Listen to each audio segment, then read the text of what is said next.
are many types of villains in anime, driven by different motives and goals. Sometimes you can even relate to those villains. Here, we are not looking at the strongest anime villains, but the most evil.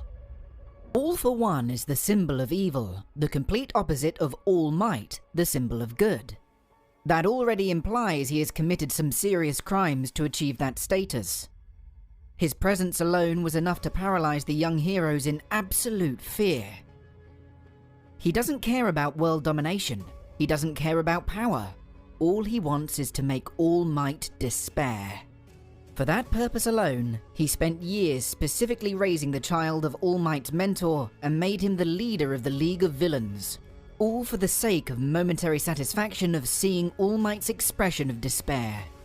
Perfect example of a sick sense of humor.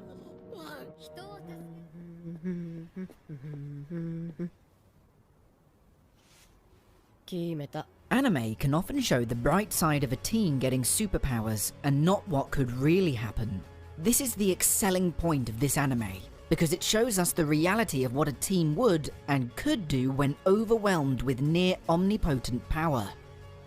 The ability to kill anyone instantly, ability to heal, extreme durability, and many other superior abilities compared to the average human. This teen is so drowned in his own power that killing is just an entertainment for him to make him feel that fleeting moment of being alive. He doesn't have any targets or any goals, which makes him a horrifying villain. His after-school hobby is simply to pick a random house and kill whoever is in it.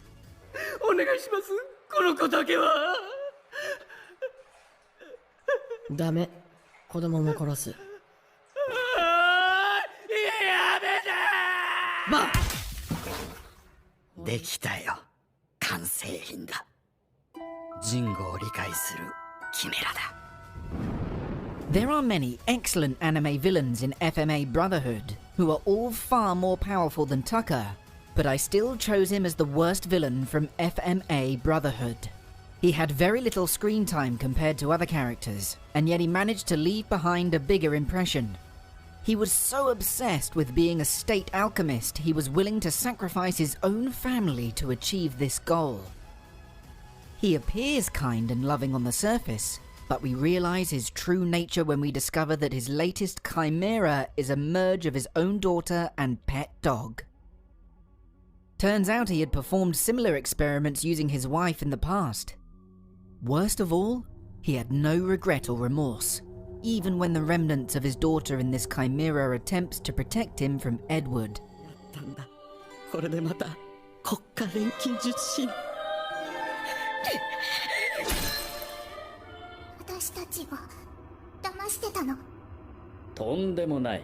Some people can go to extremes to pursue and satisfy their curiosity. If this curiosity overall leads to a greater good, then it is often justified. However, this also results in the birth of some of the cruelest anime villains that justify their actions in the name of science.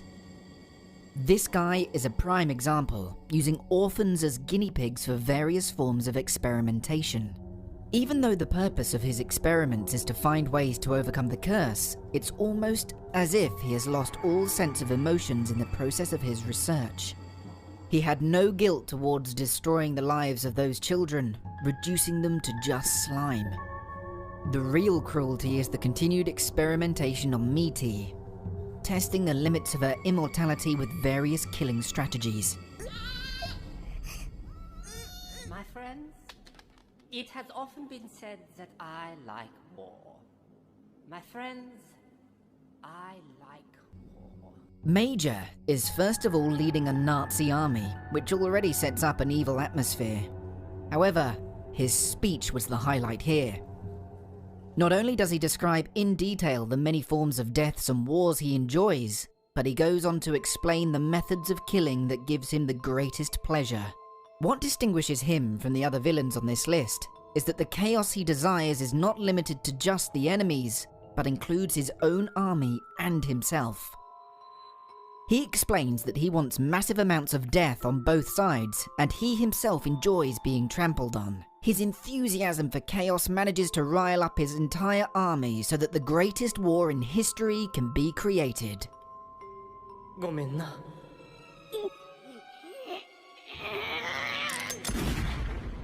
One Piece has probably the highest number of anime villains in all of anime, simply because it's so long. Out of them all, this man is to be remembered. He is not necessarily the strongest, but definitely evil. He may have had a traumatic childhood, which probably contributed to his personality defects. However, it still isn't enough to justify his twisted personality. First of all, he kills his own brother mercilessly. But his worst characteristics is his enjoyment in manipulating others and destroying their lives. He made a king kill his own citizens, frames him, then causes the king's entire lineage to suffer the consequence for over 20 years. This is possibly the longest torture that any anime villain has inflicted on others. Danny! 紹介するよ。 Dio is almost like a protagonist with the amount of plot armor he has. He is one of the few villains who get stronger every season, acquiring new skills and powers over time. In his early human days, he was mainly just a douche wanting to take out his pent-up anger on others who seemed well off. However, he is completely emotionless to the extent of burning a dog alive who does absolutely no harm to him. Killing people, I can understand. But killing a dog after kneeing it in the face makes no sense. To make things worse, it turns out that he wasn't evil to his full extent until he was told that he was born evil. Until that point, he had to make justifications for his evil actions. But once he realized that he was born evil, he is now released from these constraints and can be fully evil.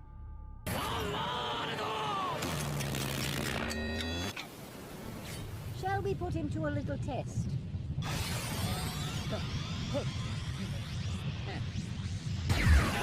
This anime isn't exactly a psychological thriller, and Frieza doesn't seem to be that cruel on the surface, relative to others on this list. However, if you look deeper into his actions, you start to discover how malicious he truly is. He has single-handedly taken millions of lives, highest kill count on this list. Biggest slave driver in the universe, he has millions under his control working under pure fear of death. He watched a planet explode along with millions of its inhabitants, as if he was watching fireworks. Killing people is like doing fireworks for him. He forced a boy, belonging to a race he annihilated, to work for him for years. He loves to manipulate. He kills Broly's father only to provoke a Super Saiyan transformation. He was able to induce fear even in a god of destruction.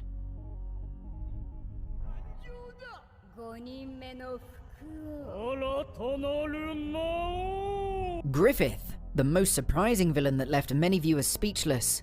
He sacrificed his own men to obtain kinsmanship with the God Hand as their fifth member, Femto. In this process, he has lost all humanity and became a truly demonic being. To showcase his evilness, he wasn't satisfied with just the sacrifices of his own men. He went after Guts' girlfriend. Raped her right in front of him while he was held down by other demons purely for his own amusement and petty sense of revenge.